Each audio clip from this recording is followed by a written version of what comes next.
Morning, guys. Welcome to Coffee Chat. Wow. Well, I'll tell you what, guys. I have to be honest. That was not my first sip this morning of coffee. Judy is out at an appointment over here. And this morning we're getting up and we're kind of moving a little slow. And boy, we're just rushing out the door, how it is, when you're in a rush and stuff like that. And almost forgot of what it felt like to be a part of that whole daily commute, and how people are out hustling and bustling, one parent going this way, another one going that way, kids going this way, and on and on. And I'll have to tell you, one thing I want to say is I commend you guys that are getting up and doing that every morning, because I know it is a absolute nightmare. It's amazing. You get to work and you're like sitting and you get into your desk or wherever you go and you sit down, you think, oh, finally, I'm at least here, kind of stuff like that. In fact, going to work can sometimes feel like a rest when you have all the stuff that you're really trying to get done and hustling around and bustling at home to do, doesn't it? I used to feel that way, that's for sure. Anyhow. Well, guys, boy, I'll tell you, it is something to behold.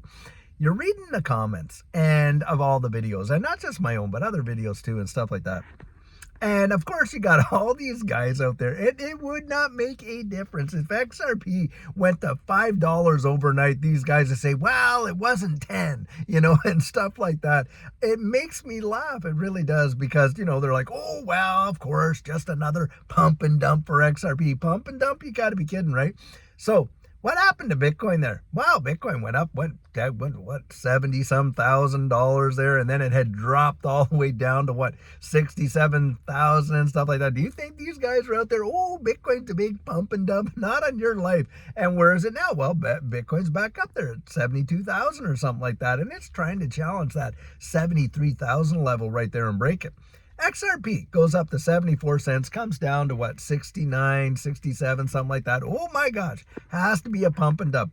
Guys, you got to see the ridiculousness in these absolutely idiotic, no thought to them comments. And a lot of times, I really do believe that all they are bots. All they are, they're not even human beings, because we've all seen the bots for all the Amazon stuff that comes on, when it's, oh, this and that, and then they just litter your channel with that. And it looks like a bunch of people, but it's really just a bot. Guys, I literally believe that these guys throw these things out there with bots making all these fudster kind of comments. And so you just don't even bother responding to them or arguing with them, because they're not even real people, and they're certainly not people that know what an investor is. That's for sure. I have never seen such a whiny crowd, unfortunately, in my life until entering into this space. Do you realize that it wasn't just but a few weeks back we were struggling in the 50-cent range and stuff like that? Now you're literally up over 20+%. In a traditional market, there are people that have waited years to see the kind of percentage gains that XRP has seen just since January. I mean, literally years. And in some cases, they never, not ever, see it in the investments that they're in. And that's just how it is. And yet, you got all these crybabies crying about that. Now, I'll tell you one thing right now. Judy and I are practically praying that we see a dip and a crash, because, we got some dry powder on the side. And if we see a big tumble and we go down like 50, maybe even to the 40-cent ranges, wow, I'll tell you what, I bet you there's a lot of buy walls down there, because we would be absolutely a part of that. We would be buying in and like no tomorrow, to be sure. Wow. But I really do get a kick out of it, because it's something that, there's no rationale for it. And you're looking at it and, I oftentimes just get there and I'm laughing and stuff like that. But needless to say, just don't pay attention to it. That's what I would say. Think of the fundamentals, where the world is going and what's happening, by the way, in the broader economy. Now, here is a story I was reading on the Hedge Day, and this is a real tell, to be sure. So this one is about the dollar stores. Now, Dollar Tree is, like, as you know, a major dollar store brand in America, Canada, and whatever. And of course, they're out there, and a lot of people will go to these stores to buy things, buck 25, stuff like that.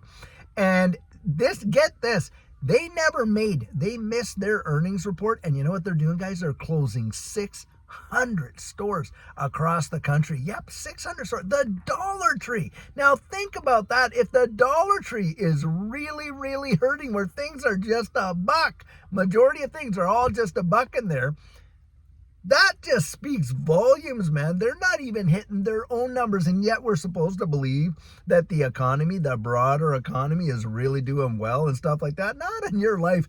People just don't have it to spend, and that speaks volumes of where we are. And yet, you see the Federal Reserve out there, so, oh yeah, things are great. And what are they out doing? They're buying the debt market up like crazy. I mean, $1 trillion every 100 days. Where do you think that money's going? And of course, you're watching the treasury yields drop because they're out there buying the debt market. What are they trying to do? They're trying to push cash into the system, guys. They're trying to push cash into risk on assets, of course, equities, this market, things like that. And that is what you're literally seeing. And when you compare that to this whole narrative, that, oh, things are just rosy, and you got the Dollar Tree, one of the cheapest places you could ever go to shop for anything, closing 600 stores because they're not making the numbers that they need to make, and they're not making any profit. That right there tells you why we're into this digital asset space, guys. Things are heating up, and I really do believe we are right there, absolutely on the threshold. They have blown this balloon up, and maybe they can continue to blow it up a little more, but eventually the sucker is going to burst. And when it does, there are not going to be too many areas as flights to safety, that's for sure. And that's why you see gold. Look at what gold's doing right now. Really amazing, amazing, amazing. And at the same time, you're watching these risk on assets, and Larry Fink himself had come out and said, listen, this digital asset space might represent a flight to safety in a crashing dollar, just like gold does. That right there says everything you need to hear as far as I'm concerned. Where is the future going fundamentally, guys? I mean, when you think about the evolution of, our world technologically, well, you can see it. You can absolutely see it. We know that they're coming out with decentralized and digital IDs. I mean, they want that, not just your smart licenses, your smart passports. This is a global ID that they want to throw out there. And boy, are they getting some heavy hitters behind supporting that. You got the ECB, you got the IMF, you got the World Economic Forum, right? And their agenda by 2030, you and I are going to own nothing and be happy about it. Why? Because it's planned obsolescence. That's why. That is exactly, this is not a new song. They were playing this tune back in the last Great Depression. And think about this. You're watching the Dow. In the last, if you looked at it at the 100 years thing and you're way up, boy, is that ever terrifying. And I really do believe they will give it one last absolute send-off. It'll be like when, the big, at the end of the fireworks show, boom, boom, boom, boom, boom, boom, boom, and all this kind of stuff. Yeah, it'll be a big send-off. And then, guys, it is game over. Lights out. It'll be something so cataclysmic most people won't even be able to fathom it. Do you think in the last Great Depression, imagine this, most people were not carrying the debt loads they're carrying now? Credit card debts with, right now, by the way, record defaults on that. Beyond credit cards, lines of credits against their mortgages, the size of mortgages that people hold. I mean, there's people out there only having to put down 2.5% and in some cases 0% to get into a house. Can you imagine? All it has to take is just a little change like that, and that house, they are in foreclosure. It is going to be wild. And so that back in 1929, they did not have all this kind of stuff. And think about this too.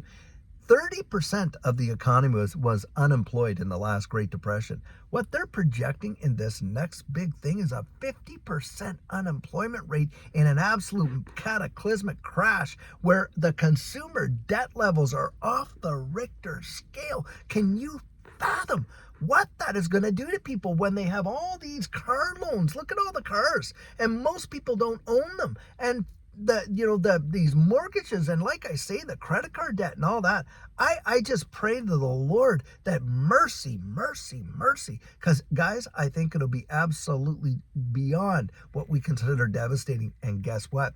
They are going to come out with a new system. They have it in place. It's all ready to go, but they want people to get that. They're not going to accept, most people will not accept the CBDC system unless they literally are put in a position where they have to absolutely beg for it.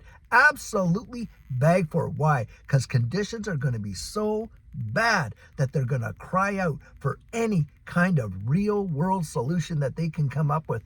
And then guess what? The same guys who lit the fire are going to show up with the hose and, woo, we got a system and we can actually help you out here and this and this. All you got to do is just acquiesce to all this, stuff. And what are we going to lose there, guys? A lot of people, you're going to lose your anonymity. You lose your anonymity. What else do you lose? You lose the control of determining your own future. Now, think about this.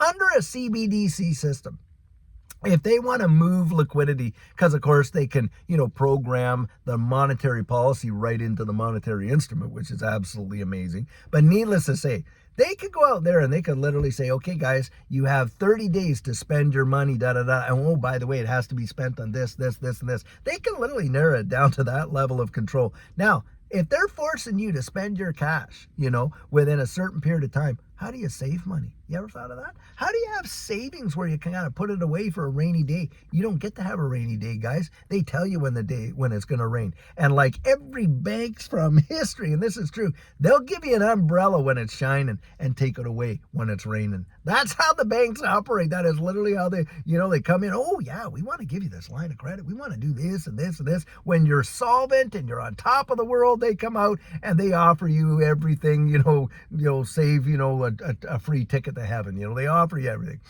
Then when you're struggling along, hey, maybe you just lost your job or this or that and that, and they find out about, your risk score goes way down, and they start taking those umbrellas away from you, don't you? It is just, and that's how I think it'll be. And guys, this is the deal. We want to be as sharp as tacks. They are definitely moving us into a new system, and being in a position where we are part of some of these assets that we could have a monetary instrument itself inside holding XRP and utilizing that to transact. Because, hey, what is a monetary instrument? Well, number one, it's a store of value, right? Number two, it's a unit of account. Number three, a medium of exchange. Now think about it. Is XRP a store of value? Absolutely it is. What about a unit of account? For sure, there's like, a million drops to every XRP or something like that. And what about a medium of exchange? Guys, you can use XRP to literally pay your municipal taxes in the UK. You have people here in the United States receiving their salary in XRP. Totally 100% a medium of exchange. It's a monetary instrument right there, isn't it? And we might be able to literally kind of have a sidestep to the whole CBDC system in a way by holding on to some of these digital assets. At least that's kind of how I think about it. And who knows how it's all going to play out. But one thing we know for sure fundamentally, it's coming. It's absolutely coming.